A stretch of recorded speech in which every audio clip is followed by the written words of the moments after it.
bener. Niku tapi lek berpegangan dhateng Kanjeng Nabi mboten enten sing bener. Sing bener nggih lakune kiambak niku wau. Tuh, mboten saged dikara-karai tiyang kados iki. Lah Gusmi kan anu Mas, apa istilahnya kok kan nggih putrane wali kan. Tapi kan diperankan seperti itu kan. Nggih lek Gusmi iki mana iki akhire. Bu enggak mulai tak Bu. Nggih cerita di ilmu niki. Gusmi niku jelas putraipun Waliyuwa. Nggih jelas, Gusmi niku termasuk wali ingkang diperanken dhateng Allah ten dalan kumpule nggih preman-preman nika. Niku Mas Wahid. Gusmi niku nggih termasuk waline Allah. Lah niku enten sampai beberapa orang mboten percados ten Gusmi niku. Bahwa Gusmi iku waline Allah, termasuk enten tiang ahli minum, ahli main. Situ ini kenapa? Enten sing semerap setunggal. Suping nggih kula nggih. Tapi kula diparingi ilmuipun Gusmi niku nggih mboten nggih wong kula mboten hidup di zaman beliau.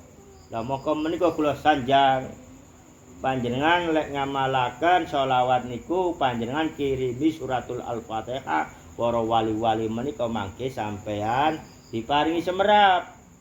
Pundi sing sak turunane sak benere dadi waline Allah temenan walaupun Gus.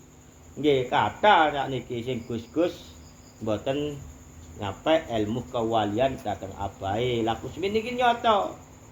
Kula diparingi semerap. Gusmi niki ditantang tiang ahli minum, preman pun nggih. Doyan ngombe juara. Krana nggih gak ada ilmu.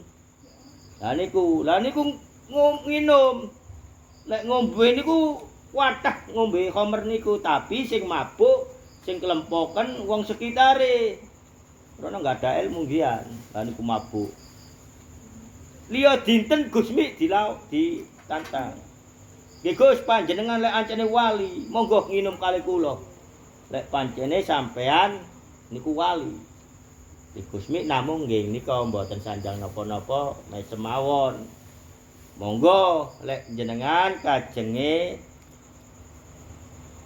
pamer ilmu teng kula wong kula sanes sinten-sinten. Lah niki waliyuwa mboten ngaku. Aku iki wali, aku iki mursyidmu, aku iki goro kembang niku. Ya Gusmi mawon mboten wonten kok. Lah niku.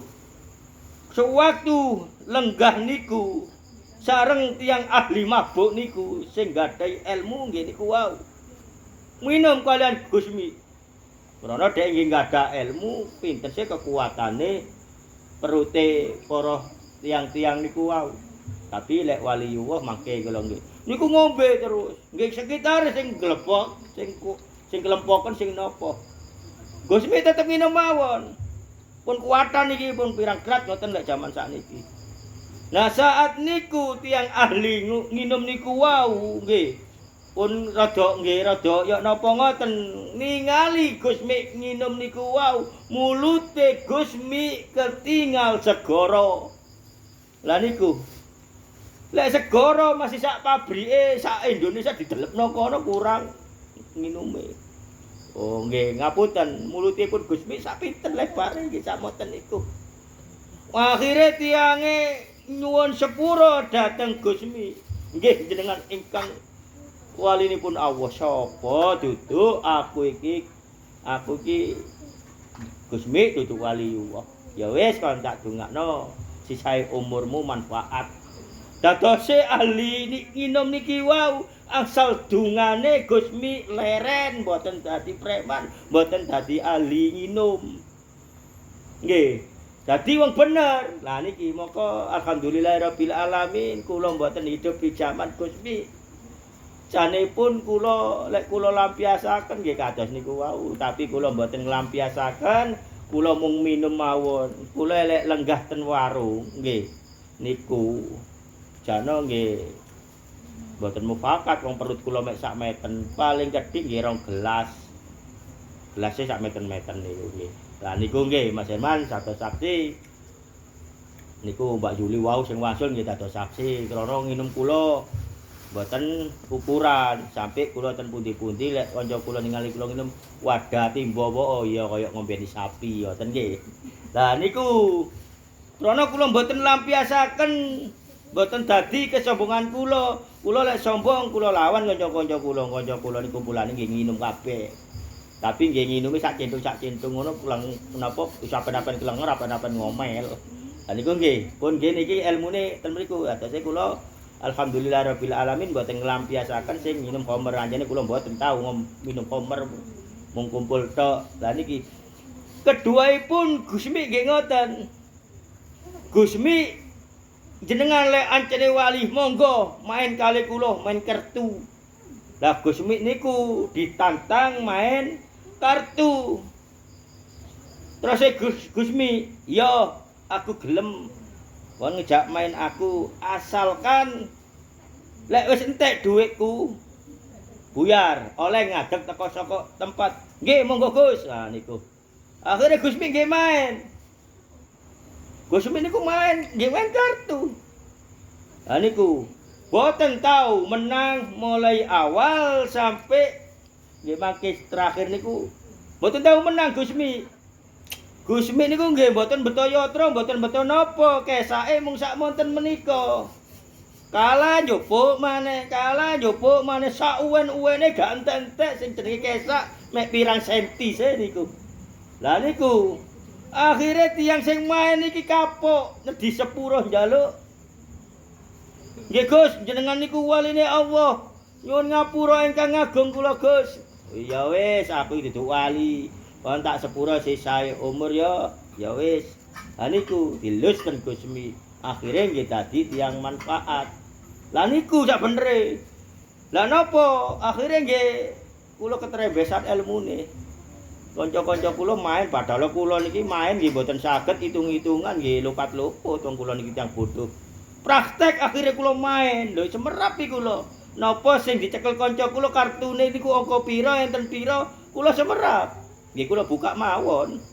Ha niku terlena kula beberapa bulan beberapa hari niku main tok ngoten. Ya akhire nggih mung dados ilmu mawon kula mboten sak benerane seneng main temenan. Nggih krana niku wau.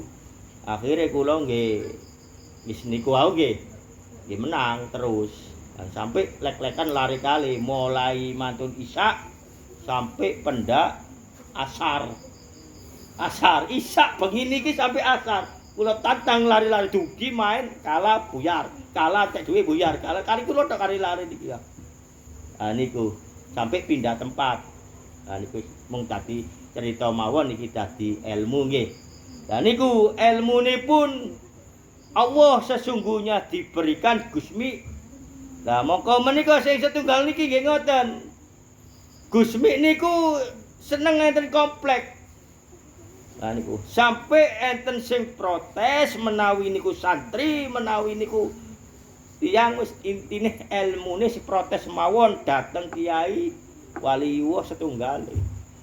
Lho niku Yai Gusmi kok sering enten komplek napa medok napa ya napa? Oh ya le. Gusmi iku ana komplek dile, komplek mriko Yai. Ya. Deloken di kamar iku bukaan. Nah niku. Tiyang sing protes niku wau santri sing protes niku wau dikengken buka ten kamar Yai. Kamare salah setunggale kamar niku wau dibuka enten Gusmi mriku. Langsung tiyange nggih nedhi sepuro. Lah niku nggih. Lah niku akhire sesungguhnya Gusmi itu nggih mboten nginum, nggih mboten main, nggih mboten medok ten komplek niku krana perane wali Allah niku nggih nyelametaken menungso-menungso sing tersesat. Dadi mboten ngaruh senajan nginum sakmono kae, senajan dom kesak klambine ku mung sekilan mung sepinten sampai beberapa jam. Mboten telas-telas sing diyatra niki wau sing dipendhet dateng Gusmi termasuk nggih ten niku wau. Dadose waliyuwah niku Mas Wahid enten perane piyambak. Lah ngoten nggih. Lah niku umume waliyuwa sing jadab ngoten umume Nyeleneh, tapi Gusmi mboten jadab. Cuma nyeleneh kan ngoten. Cuma perilakunya aja ndak menguntungno nggih tiang-tiang ingkang mikir niku wau kenyataane ilmune Mas Wahid.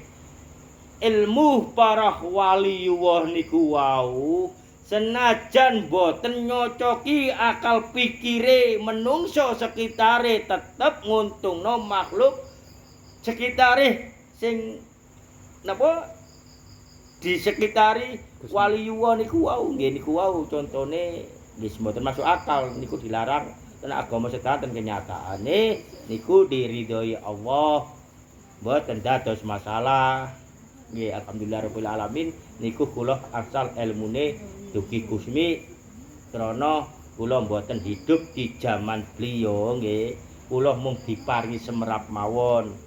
Kersane kula nyampeaken dhateng panjenengan iki kersane mboten menilai orang-orang yang dijadikan wahdatul wujud atau masa hidupnya niku wau dadi waline Allah termasuk yaiput